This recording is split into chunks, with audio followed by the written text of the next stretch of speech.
Little shorts RJ शीतल के साथ। प्रीति जब छोटी थी तो उसकी हंसी की गूंज, उसकी हंसी की खनक घर में रौनक लगाए रखती।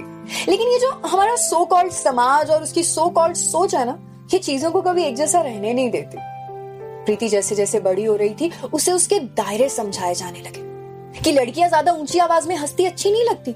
अरे भाई, दूसरे घर जाना है कल को, लड़कियों का सुलझे होना बहुत जरूरी है। लड़कियों में सब्र होना चाहिए, ज्यादा सवाल जवाब नहीं करने चाहिए, और लड़कियों में बर्दाश्त करने की शक्ति होनी चाहिए, सहनशीलता होनी चाहिए। चुप रहना है, ज्यादा सवाल जवाब नहीं करने, बर्दाश्त करना है, लेकिन कहां बर्दाश्त करना है और कहां पर बर्दाश्त करने पर एतराज होना चाहिए, ये किसी ने प्रीति को बताया ही नहीं। 16 साल की हो गई थी प्रीति, और बिल्कुल वैसे जैसे उसके घर वाले चाहते थे, समाज चाहता था। चुपचाप सी, ज्यादा सवाल जवाब नहीं करती, ऊंची आवाज में हंसती नहीं, अपने आप में रहती, सुलझी सी। लेकिन इस तरह से रहते रहते ना, उसमें एक झिझक आ गई थी। अपनी बात को कह नहीं पाती, इसीलिए शायद तब भी नहीं कह पाई।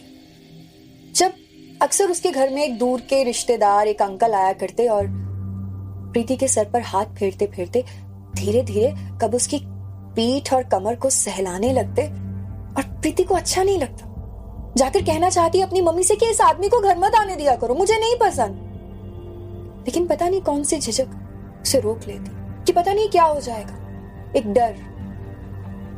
इसी तरह से जिंदगी जी रही थी प्रीति। कुछ साल गुजरे और प्रीति की शादी हो गई। शादी के बाद तो पति की खुशी में ही पत्नी की खुशी होती है ना। पति को खुशी देना पत्नी का फर्ज है, यही सीखा था प्रीति ने। लेकिन क्या हर बार इस चीज को मानना जरूरी है? प्रीति का पति रोज रात उसे प्यार कम करता और उसे नोचता ज्यादा। उसके शरीर पर घाव देना जैसे उसे अच्छा लगता। प्रीति को तकलीफ होती, बुरा लगता, मना करती, लेकिन वो सुनने को तैयार ही नहीं होता। जैसे हर रोज हर रात प्रीति के शरीर पर घाव देने से उसे एक सुकून मिलता। एक रात प्रीति बहुत थकी हुई थी, बिल्कुल भी तैयार नहीं थी अपने शरीर पर घाव लेने के लिए।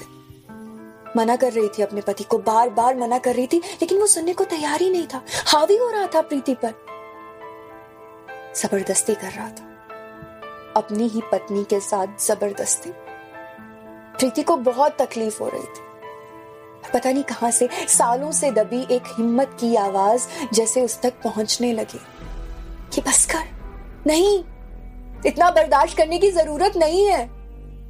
तो बगल में जो भी चीज पड़ी थी हाथ में आते ही अपने पति को हिट किया और धकेल के दूर फेंक दिया, और चिल्लाने लगी जोर जोर से कि नहीं, हर चीज को बर्दाश्त करना जरूरी नहीं है, हर घाव को सहना जरूरी नहीं है। समाज ने जो एक झूठा दायरा बना दिया है औरत के लिए, उस दायरे में रहना जरूरी नहीं है। चिल्लाना चाहती थी इतनी जोर जोर से कि हर लड़की, हर औरत तक वो आवाज पहुंचे कि बस करो, वो मत सहो जिसे सहना जरूरी नहीं है।